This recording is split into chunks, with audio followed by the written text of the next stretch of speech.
Hi everyone, welcome back to another episode of the ADHD Women's Wellbeing Podcast. It's a More Yourself episode, and today I'm sharing with you a clip from actually a recent workshop I hosted for the More Yourself community. And I really wanted to share this with you because it's something that I think will help. We're right in the depths of winter right now, and it's something that I struggle with. I've always suffered with, I would say, seasonal affective disorder symptoms or traits. I really do struggle with the darkness and the lack of light and just everything. I'm definitely a summer person. I need that sunlight. I love being outside, and so that sort of like feeds me. So when everything feels darker and gloomier and colder, I do notice that with my mood and maybe with my sleep as well. So I did this workshop, and I'm sharing with you a really poignant part which I wanted you guys to have. So you're going to hear about why people with ADHD do tend to suffer with SAD a bit more, and the importance of prioritizing our circadian rhythms to improve our mood and our brain function. And I wanted to share with you some tips and some practical ways for you to find these more sustainable rhythms to manage your energy and your mood and your cognition and all the different things. And I also mentioned about hormones because it's so important that we see that we're cyclical people, women, and not only are the seasons cyclical, but we are every day, every week, every month. So how we can blend this knowledge together with genetics and lifestyle factors and how they impact our sleep as well. So I really hope that this short clip offers you that self-compassion so you can adapt your routines and your rituals and the way you go about life in this season to align more with how you are showing up perhaps in your work, or perhaps how you're showing up in friendships or relationships, and really kind of prioritize your needs, because it's not an easy time. And if you are wanting more support and you are wanting to connect with this community, all the details are on my website. Just look for the More Yourself membership. I'll put the details in the show notes. But it's an amazing community of really like-minded women, all mostly diagnosed later on in life. We're having fantastic conversations, online meetups, workshops. I'm providing voice notes and free on-demand videos.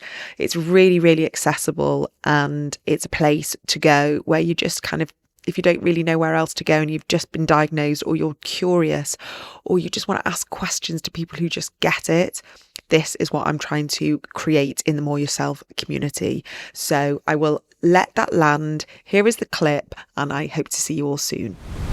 What I want to focus on is this season.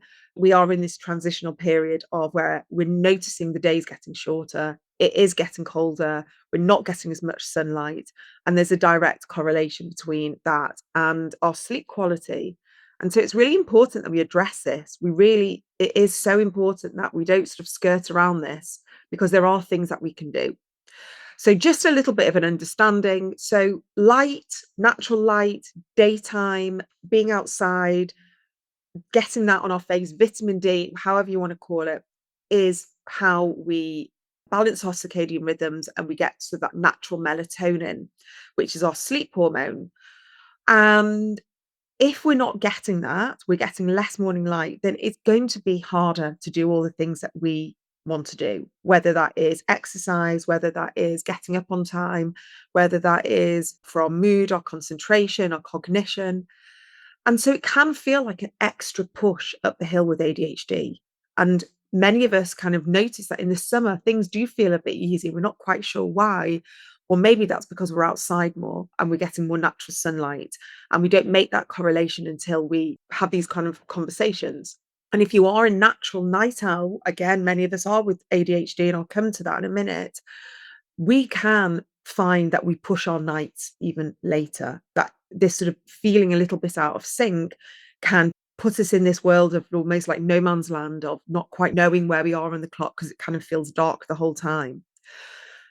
So what we do best for our ADHD really is trying to figure out simple, sustainable, repeatable rituals and cues that don't feel boring, that still have a bit of novelty, that help us find more light, more movement, that can help us have this structure with our meal times and give us these soothing wind downs every single day, especially when we're going to get less light and less time outside. So when these structures change, I want you to recognize they can feel hard. Sometimes, even when we go on holiday, all of a sudden our routine's out of sync, and then we think, why do I feel so anxious, or why do I feel so unsettled? I'm on holiday, I should be relaxed. It's very often the break in the structure, it's the break in the routine that kind of throws us a bit off guard, and we need to start peeling that back and thinking of a new way, a different way to do things while it does feel so tricky. So very often we're hearing, things about autumn. It's the time to slow down. It's time to get cozy. It's time to wrap up, all these different things. And we can do that in our way. We can find a way to slow down with kindness and with compassion, and with an acknowledgement that the environment has changed. It's not anything that you're doing wrong. It's the seasons that are shifting. It's external cues that we haven't got control over.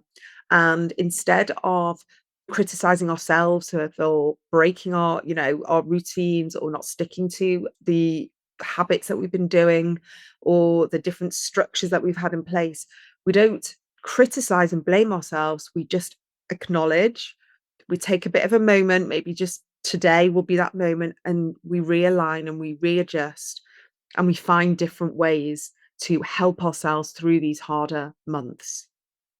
And again, it might not be hard for everybody, but you might need a bit of steadying. You might just need a little bit of assistance to put you back on track, so to speak. So many of us with ADHD, we do lean towards this night owl, this kind of feeling that we do come awake, we come alive at night, or we just feel like we have so much more that we want to do, and it tends to happen at night. And many of us struggle in the morning. It takes us a while to wake up. And that can be due to lots of different types of sleep issues or difficulties, but also the way our circadian rhythms are. And it is been known that it is part of our genetics and our biology. So you might end up seeing that you have similar sleep patterns to a family member or to a parent. And very often that is typically kind of our genetic makeup, but it can be exacerbated by our epigenetics, which means our lifestyle, the conditioning, where we are in the world, I guess what we're doing to help ourselves as well. So some of it is down to our lifestyle and, what we have control over, but a lot of it is down to genetics, and we understand how genetic neurodivergence is now and how that shows up. And so that's just to give ourselves that break, that compassion, that there are some things that do feel harder to us. And no matter how much we push and try, it can just feel like that is the way we sleep. For us, sleep is really, really important because it helps us with our brain functioning and our energy and our mood. But it also can be part of the debilitating way our ADHD shows up. And that's really important to acknowledge as well. And I had Lynn Peoples, who wrote a brilliant book on circadian rhythms, and she was on the podcast last January. And she says that around 78% of people with ADHD identify as night owls. So that's a really high proportion, which recognizes that there is something biological going on, which unfortunately we still don't have clear-cut evidence for. So what I want to suggest to you today is try and lean towards your natural clock, while also trying to find some consistency without having to push like every single day. Right, today's going to be a new day. Right, today I'm going to go to bed at 9 o'clock. I'm going to be up at 5 o'clock, and I'm going to do what all these really productive people do. We can spend a whole lifetime doing that, pushing against ourselves. And I'm not sort of advocating, a free for all, everyone going to bed at like 2 in the morning every night. But there may be times where you do work better. You have a deadline, and that 2 o'clock in the morning when the house is quiet is going to be that time when that deadline happens, and not to shame yourself for that. But we want to try and find some gentle consistency, which also aligns to how you best work and thrive. So if you don't take anything from today's session, I want to say one thing: that light is going to be your medicine, especially morning light. If there's nothing else that you can do, or is it everything else feels really, really overwhelming or beyond your control right now, if there's a way that you can almost set an alarm or a reminder to get yourself outside in the morning light for 10 minutes, whether that is sitting outside with your coffee, whether that is going for a walk, whether that's just walking around your garden or your patio or whatever that is. Getting off, public transport a little bit earlier and walking before you get into your office where there's probably going to be artificial light. If there's anything that you can do, I would suggest 10 minutes of morning light is going to be your medicine that will really, really help. If you can do more, amazing. Really, I would strive for that. I've got a light box. It's a Lumi. They are quite expensive. I think they're about 60 to £100. But if you're sitting in an office and you are not getting any natural light and you are really feeling those seasonal affective dysphoria or disorder, I think it is, traits, so those impacts that you just feel low, your mood is low, your energy is low, just having that on your face for about 15 minutes a day can be really, really helpful.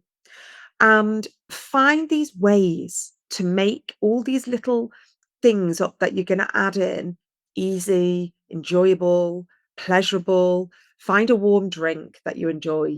Is it a hot cocoa, a herbal tea? If you enjoy a tea or a coffee, like really make that a ritual. Light a candle. Have a lovely playlist where you lean into feeling that moment of rest and restoration or recalibration where your nervous system just has a moment to recharge, and allow yourself some gentle movement. Find ways that make it a ritual for you, because if you enjoy it, no matter how much people say, oh, it's willpower, it's discipline, it's not. For us with ADHD, we really do need to find a way that's pleasurable and enjoyable for us.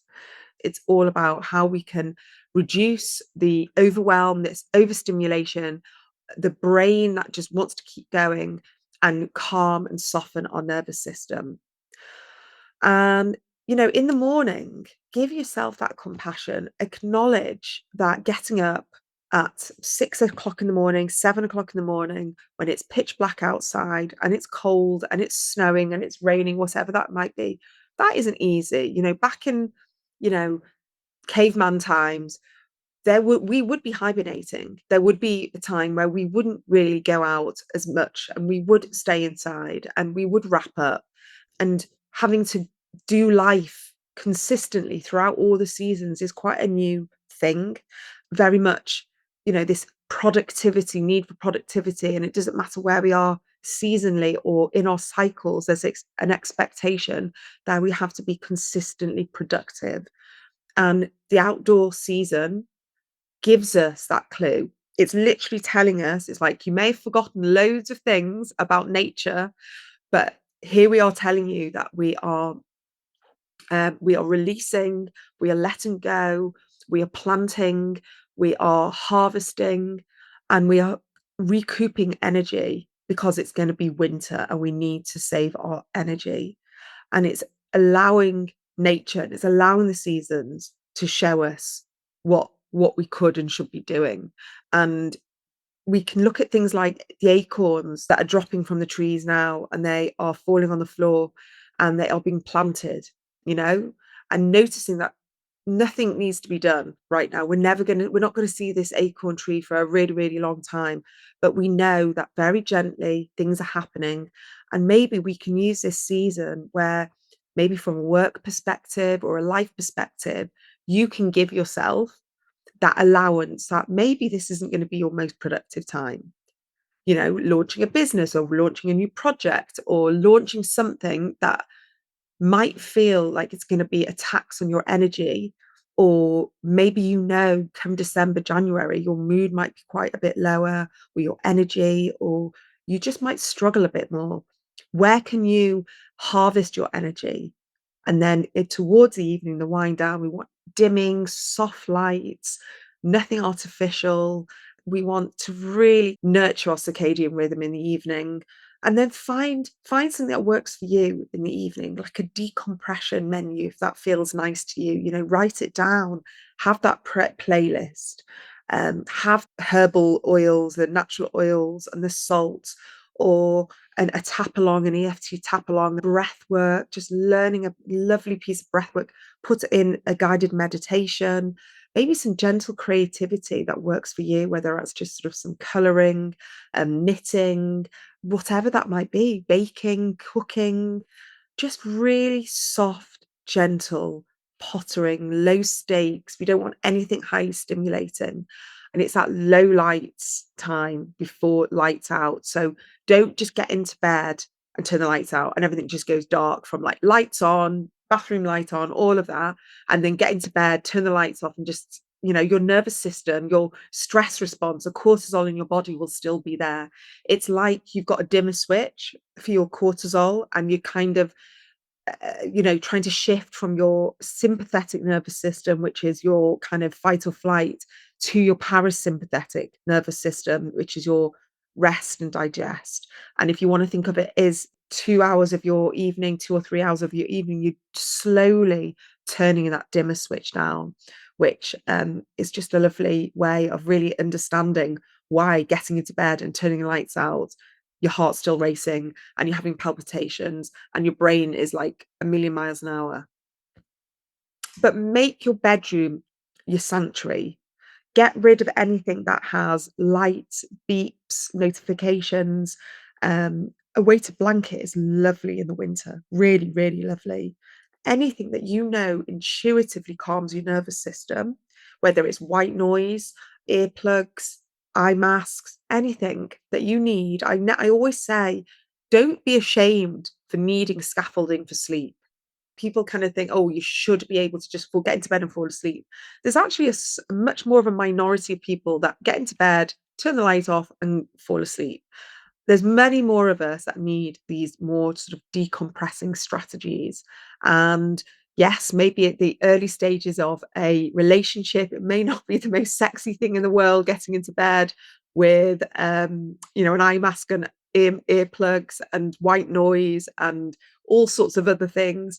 But essentially, further down the line, these things will be the things that will get you through because sleep really is everything. We know that good sleep really helps protect our heart health, protects our cognitive health. And it is really important we can protect it where we can. And so I want to say the way we look at it is just reduce whatever stimulates you, whatever is a sensory load. Move that out of the bedroom, move that out of the evening, and boost anything you can that will naturally ground your body, whether that is just some tapping, some breath work, just, warm water, hot tea, hot water bottle, weighted blanket, anything like that. Okay, and obviously I could not talk about sleep today without talking about hormones because you could be doing all of this, and you could be tick, tick, tick, I'm doing all of that.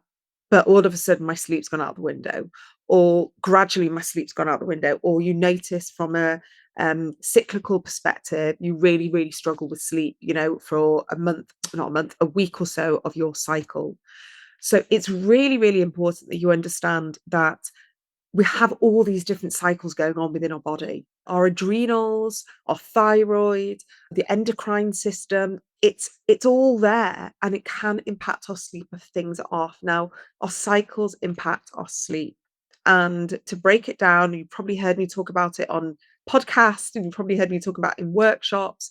But if you are starting to get those early perimenopausal symptoms that are impacting your sleep and you are able to take HRT, I would go and speak to a doctor about it. Because, for example, I was starting to get my perimenopausal symptoms around 40. And for about a year, I just managed horrendous night sweats, but also debilitating anxiety at night, heart palpitations, every single night I'd wake up at like 2, 3 o'clock in the morning with a jolt, like a real jolt, almost like a cortisol kind of nudge. And for me, I did all the maths and thankfully I'd, been speaking to people through my work and I recognized that these were the beginning signs of my, perimenopause. And I went on HRT when I was 41. And within a couple of weeks of being on HRT, my night sweats went, which helped me sleep better. Took me a bit longer to get my progesterone sorted, and I've been doing a lot of work on progesterone. for me and quite a lot of people who have struggled with maybe more of an adrenal dominant state, something that I'm going to talk a lot more about soon because I've been doing quite a lot of research from Dr. Michael Platt. He's now retired, but he's written quite a few books on body identical hormones and also adrenal dominance. Feel free to have a look. He is a doctor, but he works on more of an integrative sort of functional health preventative perspective. And a lot of his work is using progesterone to help balance adrenaline. And he has a theory which I really support from a personal perspective, but also from a lot of the work that I've done in this community, that many people with ADHD are adrenaline dominant, why so many of us operate in this very sort of heightened stress response the whole time. And he is a big believer of using topical progesterone to help with things like that. And so I would urge you to have a little read if it does sound interesting to you. And I came up with a bit of an acronym here because I think that everything that we do in this community, everything that we do to support ourselves with ADHD, it has to be easy, it has to be consistent, and it's got to be kind, these ideas. And so I've just put the ECI. So if you can't remember, anything, it's just what is easy, what is consistent, and what feels kind. If this episode has been helpful for you and you're looking for more tools and more guidance, my brand new book, The ADHD Women's Wellbeing Toolkit, is out now. You can find it wherever you buy your books from. You can also check out the audiobook if you do prefer to listen to me. I have narrated it all myself. Thank you so much for being here, and I will see you for the next episode.